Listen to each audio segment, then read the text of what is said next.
You asked what became of the god betrayed by his own creation. Here is the answer.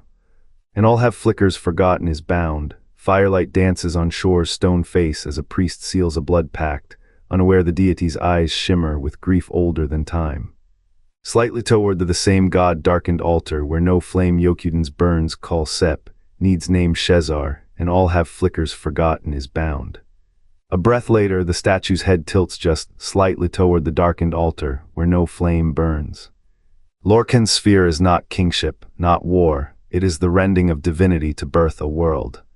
The Ada were whole until Lorkhan whispered the price of Mundus. Idra chose the knife, Daedra turned from the altar, what the Idra gave, the Daedra withheld. A sacrifice unbalanced, the cosmos split on that axis, creation bled, the Idra's essence became the scaffolding of stars, their absence the void between them. The Daedra's refusal festered into realms of negation, where what was denied now rots. Lorkhan's name is a scar across both. To call him God is to miss the wound, he is the murder of potential, the first theft.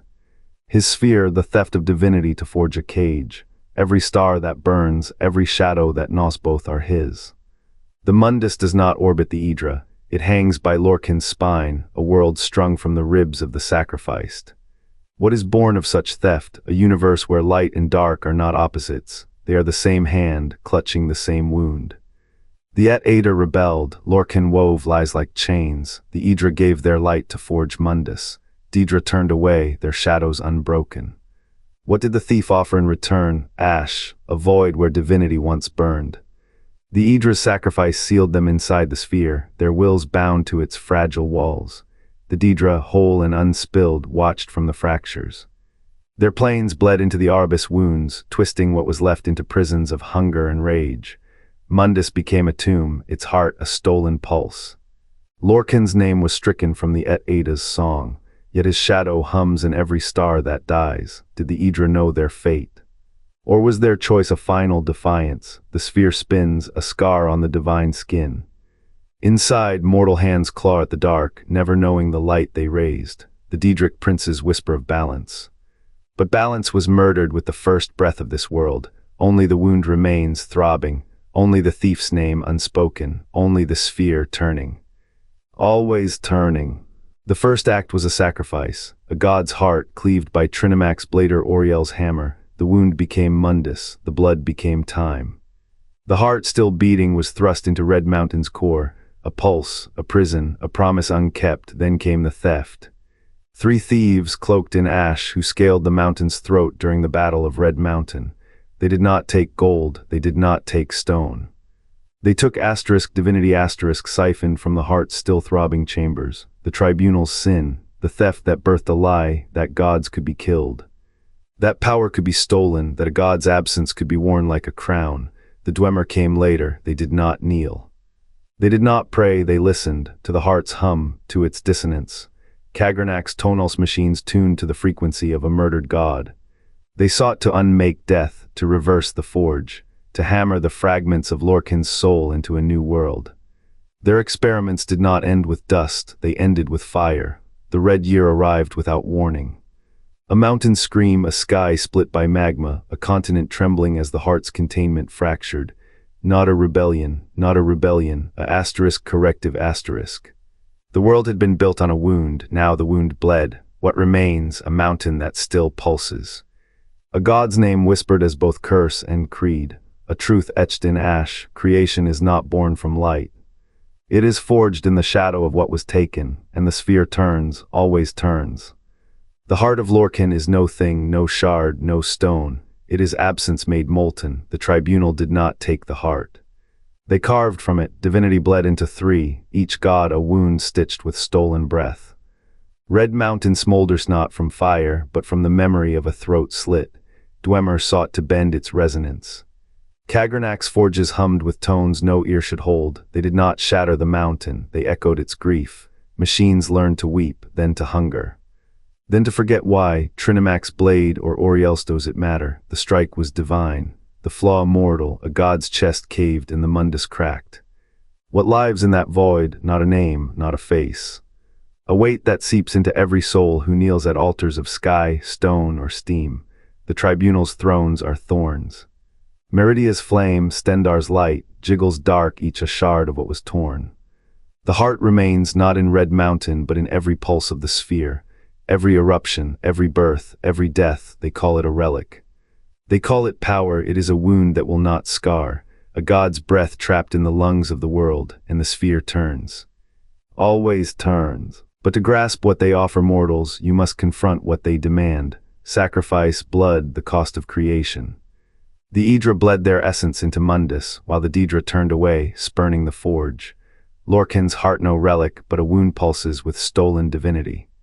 Mortals draw strength from that theft, yet every breath they take is a thorn in the world's side, the red year's ash.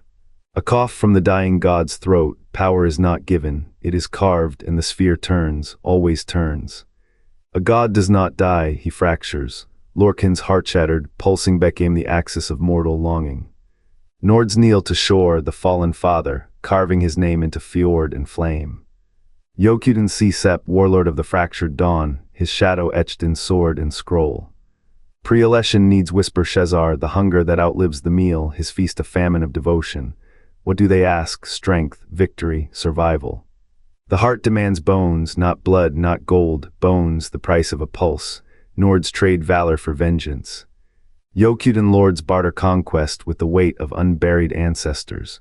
Needs offer flesh to a god who once wore their skin.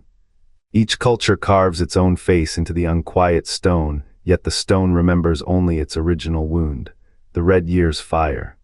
A scream from the wound beneath Red Mountain. Ash fell like judgment, but it was no judgment. It was a reminder, a heartbeat in cinder. The eruption, not a collapse, a convulsion. The heart, denied even death, thrashing in its tomb of basalt. Do the faithful hear it? The low thrum beneath prayer and war drums, they should. For every hymn a dirge, for every sword swing a funeral. Lorkhan's children built their worlds on a wound. They carved their prayers into the pulse of a murdered god, and the pulse, it quickens, always waiting. The blade that killed Lorkhan never left his chest. It festers, a scar that breathes. The Arcturian heretics whisper of his shadow in the star show, their equations fracture where his name is spoken. The Dwemer vanished chasing a god's echo, their machine stilled by a silence older than stone. And Talos, that sun-born liar, walks a tightrope over a void where Lorkhan's laughter might rise. Some texts claim Shor still walks, not as king, but as knot-angled in the sinews of the Mundus. His heart, if it ever was his, now pulses in the gaps between realms, a drumbeat under the throat of the world. A sigh in the steam of Red Mountain. The Nords carve his face into war horns, but the gods know better. They feel him in their thrones, a rusted gear in the clockwork. Shezarr, the thief of divinity, lies dead, or alive, or both. The tribunal built their lies to forget him. The chimer sang themselves to sleep over his corpse. Yet every time a Mordecai dares reshape the world, they dig their hands into the same grave. Lorkhan's crime was not death, it was survival. A god who should have crumbled now hums in the bones of every rebellion, every forge, every whispered prayer that outlives its maker. What wakes when the last star burns cold, not a god, a wound. And wounds, dear listener, have a way of stitching themselves shut or splitting wide. The wound does not heal. It festers in the red year's ash, in the Dwemer's silent machine still churning deep beneath the earth, in the tribunal's hollow hymns that echo with stolen breath. The heart's absence is a void that gnaws. Ashland's farmers whisper of crops that wither when the wind carries the scent of salt and iron Lorkhan's blood, or his memory. The vestige felt it first, a discord in the Dragonborn's song, a note that refused to resolve. The hero of Kvatch, bound to the tower's brittle melody, glimpsed a shadow in the flames of Red Mountain, a shape that was not Daedra, not Idra, but something older, something unmade. The last Dragonborn's journals speak of a starless sky in Morrowind, where the stars themselves were swallowed by the wound's hunger. Cults still carve his name in reverse, believing inversion grants safety. They burn incense to a god who cannot hear, who never did. The tribunal's priests, in their threefold lies, claim the heart was never realinly a myth to bind mortals to their towers. But the Dwemer's machines, those ghost-limbed things, still turn. Their gears grind the same question. Asterisk, what does a world lose when its heart is stolen? Asterisk, the fourth era's hero walks blind. They will feel the tower's song, but not the silence beneath it hollow where Lorkhan's ribs should be. And when the next eruption comes, when the next star falls, will they recognize the pattern? Or is the heart's legacy not in what was taken but what the void has become?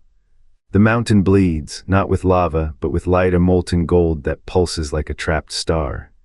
Red Mountain's crags wear ash like snow, yet the air hums with heat, a divine resonance felt in the marrow. Here the sky's oldest wound refuses scabbing.